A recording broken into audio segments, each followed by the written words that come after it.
Alright, I know it's been a long time since my last video.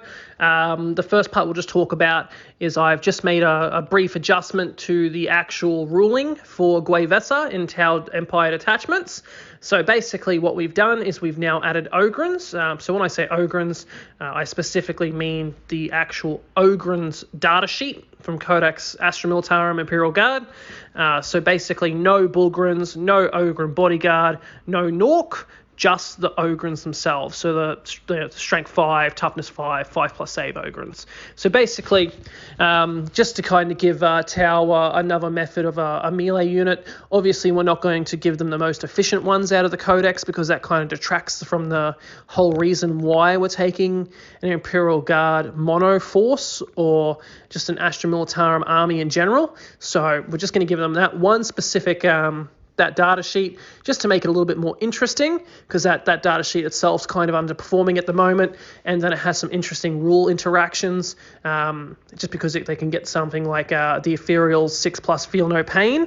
Could also say, for example, benefit from marker lights, so suddenly you have Ripper guns now hitting on 3s, re-rolling 1s. So Ripper guns, obviously not amazing, but that's 3 strength 5 shots. That's actually not too bad.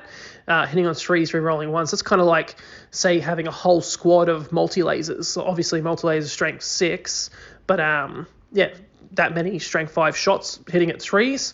That's not bad. That's pretty good actually.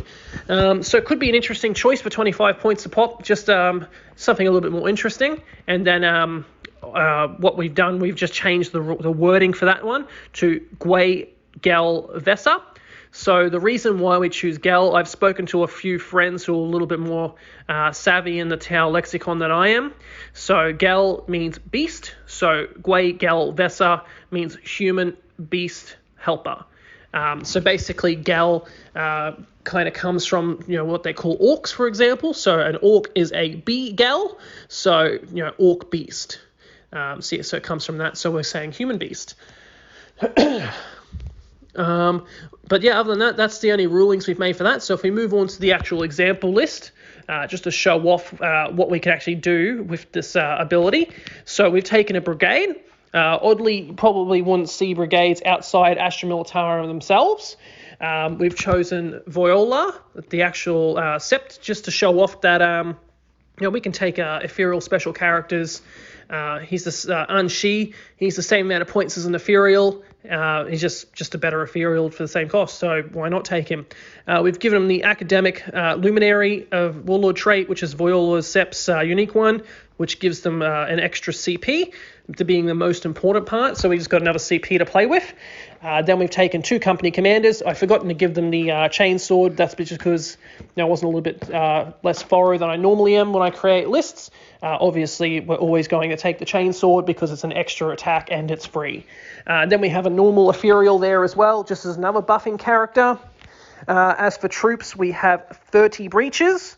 So basically, they're going to be the ones that kind of sit behind the Imperial Guard infantry squads. They're going to try and get into their blaster range, probably pop off the stratagems to give them max range, or at least one squad max range every turn. And just try and get off a bit of firepower with that. We've got a whole bunch of infantry squads. So I believe, off the top of my head, we have 8 infantry squads. So we're 80 Guardsmen. Sergeants, again, forgot to give them chain swords. Obviously, again, we would, because it's an extra attack and it's free. So they're basically there as the chaff to hold objectives with their objectives secured. And then we also have a 5-man strike team. They're basically just there to just hold a rear objective and maybe take some pot shots with their pulse rifles. And then for elites, we've got Krootox Riders. They're kind of just like your brigade filler.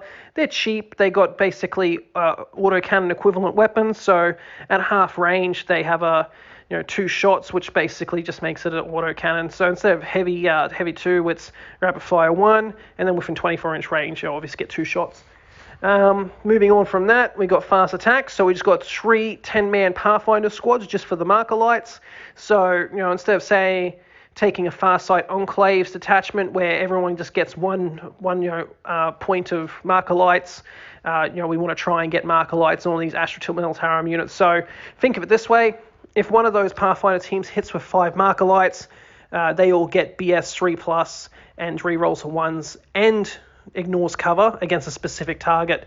Then that company commander could say, give that guard squad first rank fire, second rank fire. If they're a rapid fire range, that's 37 Lasguns now hitting on 3s, ignoring cover, and re-rolling 1s. So that's actually quite powerful.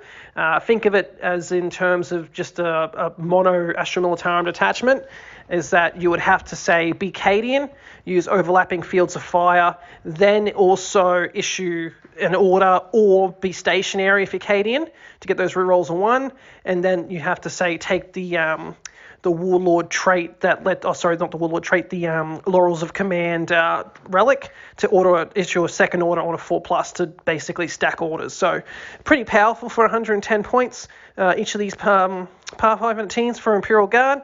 And then for heavy support, obviously tank commanders would be better, but this is just to show off how good Marker Lights would be for them. So we've just taken 3 Leman Russ Demolishers.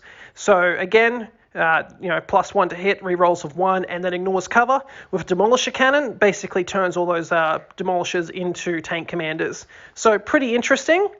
Obviously not the most efficient way you could build this list, but again, it's just more of a extreme example of what you can do with a combination of Tau and Guard in the same force. So just you could play around with it.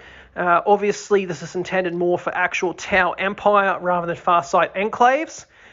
Just because it could break those Farsight Enclave stratagems, as well as the the aggressive footing detachment ability, because that doesn't apply to alien auxiliaries.